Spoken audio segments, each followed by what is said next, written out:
Hey, let's get into the underground of why a domestic attack is imminent. I did it on a Mike Force podcast where I opened up the subject matter, but it stems from the long conversation we had last night with Sarah Adams and Khalid on Chris's Survival Dispatch show. Great show. A lot of the things that I am educating you guys on is not from my expertise. I didn't source it, but it's from Sarah Adams, a former intel officer who was downrange when I was there. I actually remember her face in Libya when I was stationed there. The time of Benghazi, she was out of country, but in the theater, and she returned there where she was a targeter and analyst. I believe what she says. I believe what Khalid says from his bed down location in Pakistan. The reality is there is likely to be a domestic terrorist attack based on Afghanistan now being a terrorist training country. It's not a terrorist training camp. The entire country is a terrorist training country. We not only left behind the equipment, but we also left behind the institutional knowledge on how to plan and execute operations.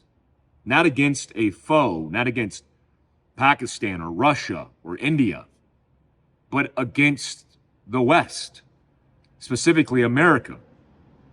I just did a reacts video this morning, which I thought was pretty funny. Making fun of the Taliban is always funny.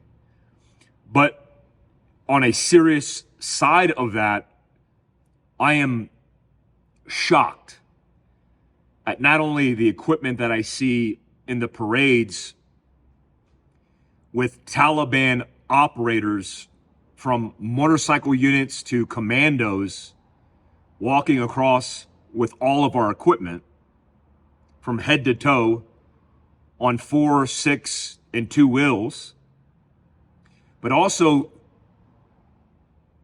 the quality of that equipment. When I think of Afghanistan, I often think about how run down it was.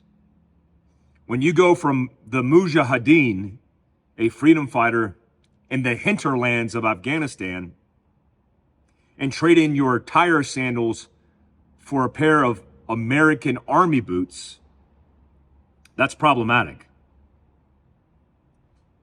So it's not just about the equipment, but the overall capability, which is very concerning.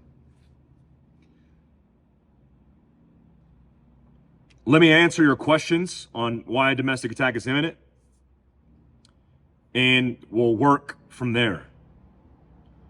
Michael says, was the shooter Muslim? The answer to that is no. I don't believe he was. There was a political agenda based on his manifesto. I don't care about that agenda. All I know is very specifically, he had a mental health issue.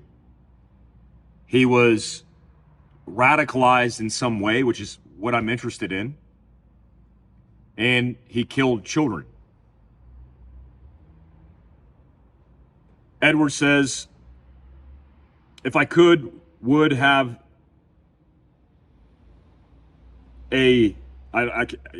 it's kind of messed up what he's saying right here. Because, thanks, brother, such BS in Connecticut, I can't roll around with my AR.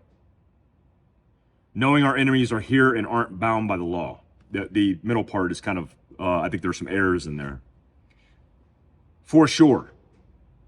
What are you willing to risk? What are you willing to compromise?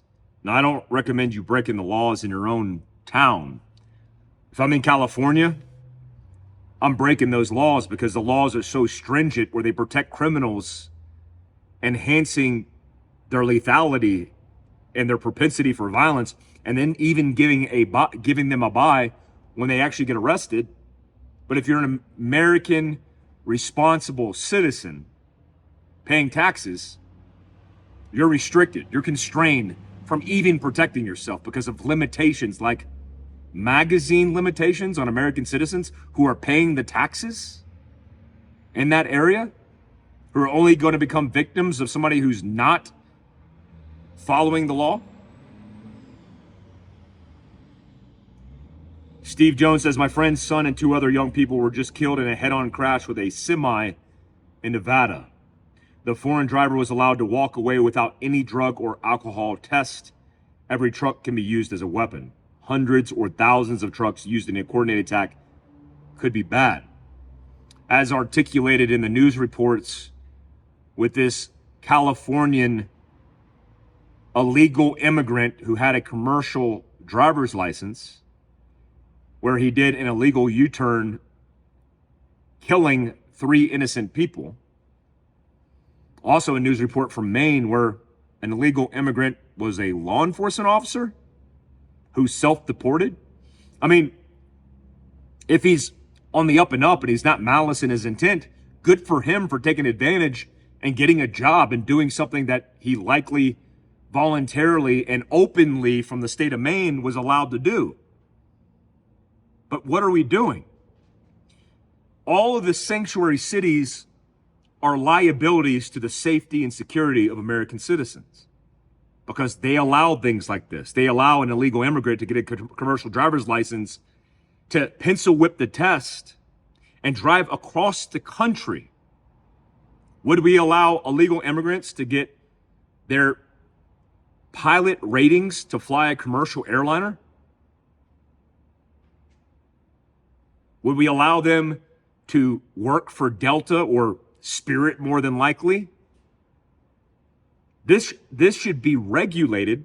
And like you said, it's a perfect opportunity to create havoc via the institutions in certain states, certain cities that are affording illegal immigrants more rights and authority than they are American citizens. John says, I'm finishing the book, The Attack. It's fiction and directionally accurate with Adams and what's been put out. Flooding social media with video, coordinated multi-city attacks using the USG's reactionary nature, targeting public places. Then homes followed by critical infrastructure. John says, get up, man up, gun up, train up, develop your team, pray up, learn up, practice survival as a lifestyle. Jesus be with us. I like that. Look, the biggest issue with terrorism versus low-level losers that are committing crimes in your own backyard is the volatility and nature of a pre-planned, deliberate attack is very different. The only thing I could think that comes close to that in the United States are these onesies and twosies attacks trying to maximize casualties, like the Mandalay Bay, the Las Vegas shooter, killing 50 plus people with a series of AR-10s from a rooftop, or not even a rooftop, an elevated position inside of a hotel room. It's not hard to create casualties, guys. The danger in the most probable leading into the most dangerous course of action is that terrorists plan and coordinate for things like the arrival of first responders, the bait and then ambush of innocent civilians. Let me ask you a question. Some of you might be law enforcement yourselves. How do you counter a terrorist who has a suicide vest? All of you guys, think inside your head. Let's say there's a suicide bomber in your kid's school. You dropped your child off, you drove half a mile down the road, you heard an explosion, you turn around, you're getting bits and pieces of information, but you start to make sense of what's happening, and it's a suicide bomber in your kid's school. At the time, your child hasn't been harmed, at least the classroom they were in is intact. What do? Well, if you grab your rifle and you just run in blindly, you'll die.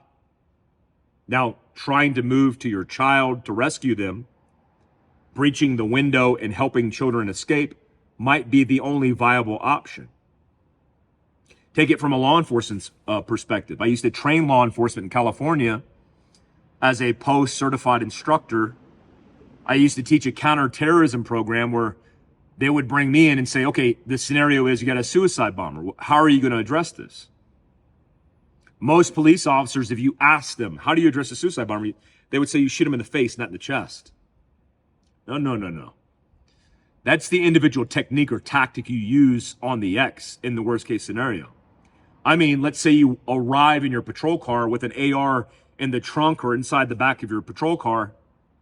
You're not a SWAT guy. You might not even have an AR. You have your pistol on patrol. What do? Well, if you set up containment and wait for SWAT, too late. Everybody's dead. Do you go into harm's way? Do you know what to do when you go into harm's way? If you're a SWAT operator, what do? Kick in the door, breach it, kicking indoors and shooting bad guys in the face. Is that what you do? No, you'll just die. As soon as you breach that door, he'll clack himself off and drop the entire structure on your head. It happened to my friend Tony Yost, a master sergeant in 3rd Group who was killed that way. What are you going to do? And so there's lots of questions here that nobody knows the answer to in these institutions. Think about it from a civilian perspective. You depend and lean on first responders to save your ass. What we often know, when seconds count, often law enforcement is minutes away. I can give you all the stereotypical responses here. The average police response is 8 to 15 minutes in more urbanized areas. Get more rural, till infinity. The cops may never show up because they don't have enough officers to respond.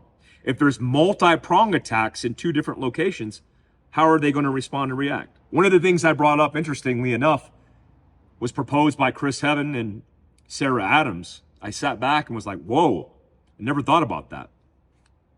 Most of the terrorists that we fought overseas, if they were going head to head, they were likely hopped up on something. Speed, meth, name it, a drug, liquid courage, whatever they were taking.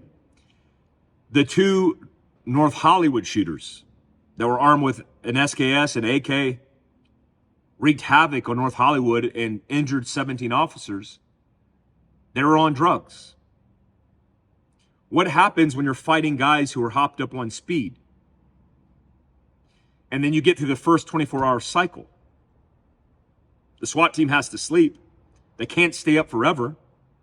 What do? Do you launch a SWAT team after 2 days of not sleeping into a hostage rescue scenario where they're likely not at the tip of the spear because of funding, training, defunding?